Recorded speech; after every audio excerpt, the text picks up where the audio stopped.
everyone, Marisa Stone here with Simon Says Social and the Systems Lounge. And I want to welcome you to the 2018 Women's Business Systems Virtual Summit, where you get to learn all about the systems that our speakers are using to get things done. And I am super stoked today to have Lindsey Aleson here. She is going to talk with us all about branding your social media presence. Now, for those of you that don't understand what this is a super, super important topic, because when you show up out there in the virtual space, you want to make sure that you are consistent so people know, oh yeah, that is Marisa. That's who I'm trying to reach, okay? So let me tell you a little bit about Lindsey before we dive into this conversation. Lindsey is a graphic designer and tech strategist for female entrepreneurs and content creators who want to conquer their fears of tech and design, feel empowered, and truly stand out online. And this is the important piece. She believes that everyone can create a thriving business that they love. The real challenge is figuring out how to be what she calls visually unforgettable online. I love that phrase. That's so awesome, Lindsey. Welcome to the summit. Thank you. I'm so excited to be here. Awesome. So let's kind of begin at the beginning. What in the world are we talking about when we say branding? Okay, so I want to start with a quote from Jeff Bezos. He's the founder of Amazon, and it's basically, your brand is what other people say about you when you're not in the room. So basically, branding is so much more than what people think. It's not just your logo, it's not just your colors or your fonts or anything like that.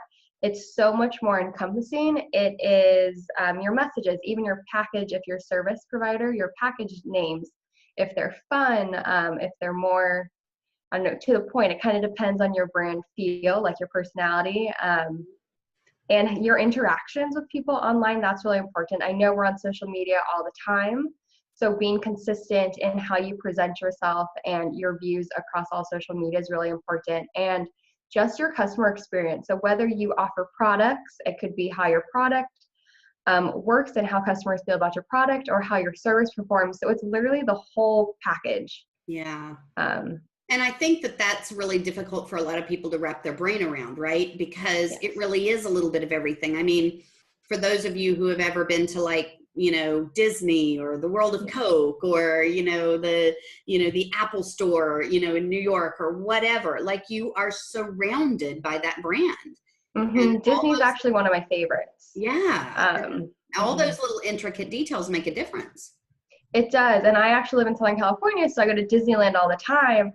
And you can just tell by the cast members they hire, like when they have really good ones, they're just, their personality and the words they say. They might greet you like, hello, princess, as you're walking in. If you're a girl, even at 30 years old, they still call me princess when I walk in. And it's just the whole thing is like to a T when they hire the right people and everything. And you're just surrounded. Like, people don't understand why I still love Disney, but it's when I go there, you're just surrounded and you feel like you're not in reality. It's like all the fantasy and you're just surrounded by all that. And it's just such a great feeling. Yeah. Yeah. And I can see how that's, that is resonating with the person who's walking through Disney, right? Mm-hmm. Okay. So when we're talking about consistency in our brand, let's kind of break this down for a minute, right? Because clearly we don't have the marketing team that Disney has, but we do have the ability to make sure that our colors and our fonts and our designs and our images and all of that is consistent. Can we talk for a moment about what that means? Yeah, so exactly like you said. So when you do brand, you're going to pick probably between 2 to 5 colors, depending. You're going to have 2 to 3 fonts, and you want to use those consistently throughout. You don't want to have different fonts, say, on Pinterest than you do on your website or Facebook or anything like that, because the fonts and colors, they're like visual cues. So when people start to see those consistently, they're going to start to associate those colors and font combinations with you. I don't know about you, but I can scroll through Pinterest and I've started to recognize some people's pins before I even see a logo or their URL or anything, just because they're so consistently branded. And so it's really key. So the visual aspects, I know, is what people mainly think about. And they need to be consistent all over the place, because they do act as a visual cue. And even if you don't realize it, like the back of your mind starting to put 2 and 2 together, that like I'm doing pink and blue. So like pink, blue, and the script font, people start to associate it with me. I think Melissa Griffin is the blue and yellow. So whenever you see something blue and yellow with her more clean design, they associate it with her. Yeah, and but even more than that, like the messaging and stuff too. So Marie Forleo has a lot of key phrases, like everything is figure outable, or she's just fun and dancing in all of her videos. So like that's part of branding too, and she's just consistent throughout. Everything is her fun, bubbly vibe, and just really empowering. So she weaves that through everything she does, from her website to her social media to her YouTube videos. And I think that totally makes a lot of sense. And when you break it down like that, you know, it's easy to see how we recognize those same things that you were just talking about in all of those people, if those people are who we, you know, are people we know. Even if those people are not who you know, look around your own world and look around at your own network and the people that you're following, and take a look at who's really got a tight, consistent brand and who doesn't. And you'll see really quickly what you like about the person that does and what's missing, you know, when dealing with the person that doesn't. And I think that's the overarching concept here that we're trying to get everybody to. Yeah, and the consistency builds trust. So when you're consistent, people start to realize what to expect from you. So not just like the colors, but in your messaging and the topics you talk about. That's why a lot of people say to niche down. You don't need to be like super specific, but you know, some general topics, like I talk about design and social media and business.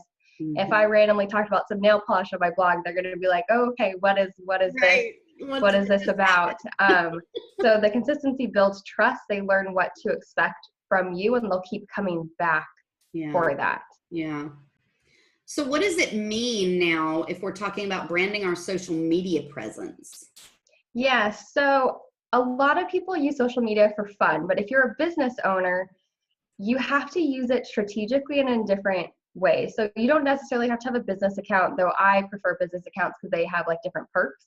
Yeah. But I see when you have a website or something, you already have a brand. You just need to extend that past your website. So use the same fonts, the same colors, the same images. So I have a more feminine style, so I'm not going to share feminine photos on my blog and then like grungy or clip art or stock photo, really, you know, like the call out stuff on my social media, 'cause it's not going to match. Right. And it's just everything from like your username and name to the photos you share, the content you share. And it's just kind of pulling it all together.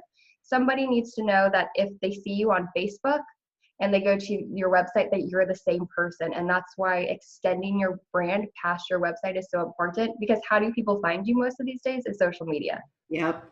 Totally is. That totally makes sense. So let's apply that to entrepreneurship. And you started to allude to some of this, right? That it's important for people to be able to find you. But why else should entrepreneurs be concerned with branding our social media presence? Yeah, so it's really about making a name for yourself. So like the 3 main reasons for branding is to build awareness, to create a positive image, and to just connect with your tribe, your ideal audience and stuff. Yeah. So when you're consistent and people start to recognize you, because that's a key part of branding, is they'll start to recognize you because you're showing up consistently and it's all consistent. Yeah. Then you do just start to get noticed by your ideal audience. And that's why it's so important, because people can't buy from you if they don't know you exist. Right, right. So you mentioned finding our tribe, right?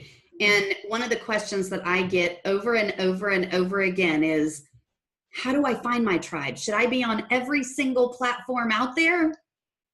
Yeah, so there are like debating views on this. Some people say you should at least get everything and, you know, secure, like I'll secure my username on almost everything just so I have it in case I want to use it. But I would say start with 2, maybe 3, depending on how much time you have. Yeah. And really, you need to dig deep into who your target audience is. There's a ton of ways to do this too. I like to pick a single person when I create my ideal person, because if you're targeting one person, it expands out. So the funny thing is when I did my targeting, she's now a business friend. But she wasn't at the time, and I did all of my targeting, and I really dug deep into where she hangs out. I stalked her on social media, so I looked at her Instagram, what she talked about, and Facebook. And I learned that she hung out on Facebook, and Instagram you might find differently. You just kind of need to do your due diligence to see where your target audience hangs out. Maybe it's YouTube, maybe it's Twitter. I'm trying to think what are the main social media things now. Maybe it's Reddit, depending on, like those type of forum type things. And once you really dig deep into them, you can figure out which ones you should start with. I will say almost everybody's on Facebook. So that's probably a good one to have, just to have in some way or another. I forgot what the stat is, but there are so many people, and it ranges in ages and genders and interests. So Facebook's probably a good one, but just do your due diligence and try to find where your target people hang out, and then you kind of know where you should start. Yeah, that totally makes sense. So a moment ago, you talked with us a little bit about consistency. How important is consistency really when I'm sharing inside the social media spaces? Because this is a ton of information and it moves really quickly, and the lifespan of a post is really not that long. So how consistent do I really need to be? Yeah, so consistency is key. So you need to be branded consistently. Like that's kind of a non-negotiable. It will really depend on the platform. Like if your audience is on Instagram, I think once a day is probably ideal to post, just because I don't think that one shows in chronological order anymore, but it shows based on who you interact with. I believe in what's kind of trending on who you follow. Right. So you just kind of want to stay relevant. And a lot of platforms do kind of show like preferential like treatment to people who are more active. Like I've heard on YouTube, if you want to be a YouTuber, you should post at least 2 to 3 videos a week and stay active. And the moment you kind of stop, your traffic and your reach kind of drops too, because YouTube doesn't see you as active. Twitter though, that moves so fast, and that's still in chronological order. You could probably do 5 to 10 as long as you're not being spammy. Facebook maybe once a day. It kind of just depends. And it also depends on your audience. So it depends on the information you share. Like if you're sharing stuff that's pretty consistent, you might not have a new post every day, but maybe you could post a story or inspirational quote or just something that resonates with your audience, so you're still active, but you might not be sharing new information necessarily. Right. And that's where a lot of these platforms come into play that allow you to recycle posts, because if you've posted something 6 months ago, chances are if your audience did see it, they've probably forgotten by now and would love to see it again. Or your audience has expanded. Right. So there's new people that I doubt would search through your feed to find an old post. Exactly. Like that. Yeah, totally. So let's talk for a moment about automation. This is a question that I also get regularly. If I'm automating my social media posts, then somehow or another I'm not showing up for my audience because it's all automated. Can we talk for a moment about that? Yeah, so I think that's like rubbish because I mean, as long as you're just not like sharing links and that's the only thing you're sharing, but if you take the time to create like a content library, I use SmarterQ. I will admit that I need to update my stuff from Facebook and Twitter. The same content's probably been running for a year and hasn't been updated because I've been so busy, but stuff is still going out, so it looks like I'm active. Right. And they still get interaction because new people see it. Yeah. But as long as you take the time to kind of curate really good posts, and they don't always have to be live. Like even Instagram has finally allowed like certain applications to now push live. You don't have to like wait for the notification and then post live to do it. And I think they see with business, there's so many stuff to do, especially as an entrepreneur and a solopreneur. You're wearing all of the hats. Yeah. So automation just helps. And I'm not saying just grab a bunch of links and then just, throw it out. But if you think about what you're going to share, maybe you do it weekly and plan out your posts for the week, or maybe you do it once a month, or like me, I use SmarterQ and it recycles posts for me. So when I've had a lot of family stuff going on these past few months, so I haven't been able to add new stuff. So it was kind of like a lifesaver that stuff was still going out, even though I wasn't creating new stuff. And a lot of people don't know the difference unless they follow you like religiously. And even for Facebook, for an example, I think it's like 2% of people see your posts. It's something, and they're making a push more towards friends and family, even more than they already did. Yeah. And who you interact with. So recycling some of the content isn't a bad thing, because like you said, not everybody's going to see it, Right. or they forgot, or they're at a different point in their journey where they might get something different from it this time around than they did the previous time. Right. So it's just a time saver. And as long as you put thought into the content you do create to automate, you Right. should be okay. I would just say that if you know stuff is going out, just kind of keep an eye out if people are commenting or stuff, so you're still active and it's not just kind of set and forget, because you still need to interact with people. But that's where the real person comes in, and you're still being authentic because you're still interacting in lifetime with people. And I would even venture to say that that frees you up to be able to engage in the online space, because we are so busy in our world. If I regularly plan in time to jump on and do social media every single day, right? My 15 minutes in the morning or 10 minutes in the evening or whatever it is, that frees me up, knowing that there's stuff running on the back channel. That frees me up to be able to go in there and see who's commented, see who's engaged with that post, and then be able to, strike up that conversation and continue it. Exactly. So I think that's another really important piece too. So you mentioned authenticity in that last answer to that question. Why is it important that I maintain authenticity throughout my social media marketing efforts? Yeah, so I know that's like a buzzword and some people don't like it, but I don't think there's a better word for it. You just need to be yourself, and you need to be real. I ran into an issue where somebody thought I was copying them because I hadn't been sharing myself. Like, I don't have anything on right now because I'm dressed nice for the interview, like a burgundy blazer or stuff. But I wasn't sharing all of my stuff. I was kind of taking a step back from social media and not really interacting. And I wasn't sharing all of my beautiful blush and blue stuff. So when my branding came out, like, she thought I copied her. And it's just like, you just need to be yourself, or else people are going to think that they can tell too. So if you're not being yourself and you're trying to, like, say you're trying to be the next Marie Forleo and you're trying to be her fun, bubbly self, and that's not you, like, that's not me. I'm not going to be dancing on TV and doing all these funny things that she does. So if it would look forced. So people can normally see that in you. Now, there's different levels of authenticity. You don't need to go pour your whole heart out, online, and you need to figure out how much you want to share, and that's a personal decision. But like with me, I learned if I would have just started sharing, like, maybe when I'm drinking my morning green tea in my blush mug, or all of my like blue stuff, just stuff that I have blush pants. It's one of my favorite colors, like, that I wear all the time. My sweater was dirty, so I didn't wear it today.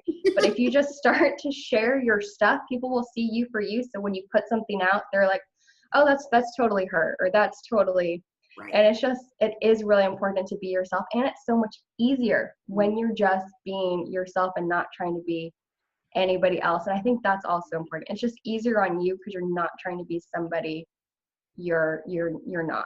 You're not. Right. And I think that's really important. If you're going to build that know, like, and trust factor, you've got to be, honest, open, transparent, and authentic. I mean, it just is what it is. So let's talk for a moment about, you mentioned a content calendar in, a couple of moments ago. Let's talk for a minute about what that would look like. How do I plan out what I'm going to share? Yeah, so once again, there's a variety of ways to do this. You can do it as simple as creating a Google Doc or a Google Sheet, depending on how you like to work, and write out the caption, maybe add the image and have it all in there, and more manually do it. A lot of the platforms, well, Facebook lets you schedule posts right within the platform. I don't think Twitter does yet, but you could use a free tool like Hootsuite, and you could just load all of that in. I think you can do a CSV file, and it loads in all the content. It doesn't pull the images, so you can go back and add that. Or like, I use SmarterQueue, which is similar to Meet Edgar, and I basically create different categories of posts that I want. So my content, other people's content, my freebies, my paid products, quotes, just, like different stuff like that, questions. And I just create all this content to go into that, and I load it into my content system, and it automates it for me. So it kind of rotates through my content and it pulls from the library.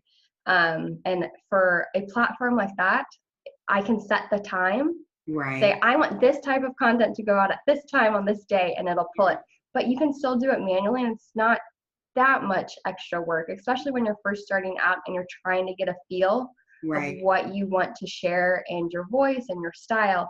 It's kind of easier to do it manually, because I started with a Google Sheet, and actually at an old job, we would create a Word document, and it would have like a calendar, and it would have the days that we were posting with the posts, and then we would go in and, you know, it was a different approvals, but edit, and you kind of got to see it all on a view for the month, and then it just loaded in, and it would be automated, but everything was already created. Yeah. So. Yeah. Okay. That totally makes sense. And I like the idea of putting it all out on a calendar. I mean, one of the things I teach my clients to create are these editorial calendars, because it is really so much easier if you've got everything in a calendar and you know exactly when it's a no-brainer. You don't have to think. You can save those brain cells for something else, you know? So that's really important. So unfortunately, we're coming to the end of this interview, and I do not feel like we've been talking for that long, but, and I know we're going to be diving much, much deeper into this idea of branding your social media presence, but is there anything else we need to know right now? I don't think at this very second, because I know we're going to dive deeper in the next interview, but I think we touched, you know, upon a lot of stuff, the importance of branding, what exactly it is, and then authenticity and just consistency just to really stand out online. That's like the first step to just being visible. Wonderful. Wonderful. Lindsey, thank you so much for all you've shared here. Before we let you go, how can people reach out to you if they want to pick your brain a little bit more about this idea of branding their social media presence, or access some of your resources, or perhaps even work with you? How can they reach out to you? Yeah, so the best place would be at my website, which is www.blogmelovely.com. Wonderful. Thank you so much. Thank you. Guys, there are also links below this video that you can click on and access some of Lindsey's resources that she's sharing with you today. You want to make sure that your social media is branded, so when people are looking for you, they actually can find you. That's the important piece, right? You want them to be able to make sure that they can find you. So click on the links below and grab those. If you are part of the All Access Pass, stick around, because Lindsey and I are going to be taking a much, much deeper dive into how we pull all this together in the next interview. If you have not yet grabbed your All Access Pass, there's a button below this video, and you can click directly on that and go snag that right now. Not only will you get lifetime access to all the live videos that you're watching right now, but you will also get lifetime access to every single one of these deeper dives that I'm taking with every one of our speakers. You do not want to miss that one for sure. Lindsey, thank you so much for being here. It's been a pleasure talking with you. And guys, we will see you in the All Access Pass. Bye, everyone.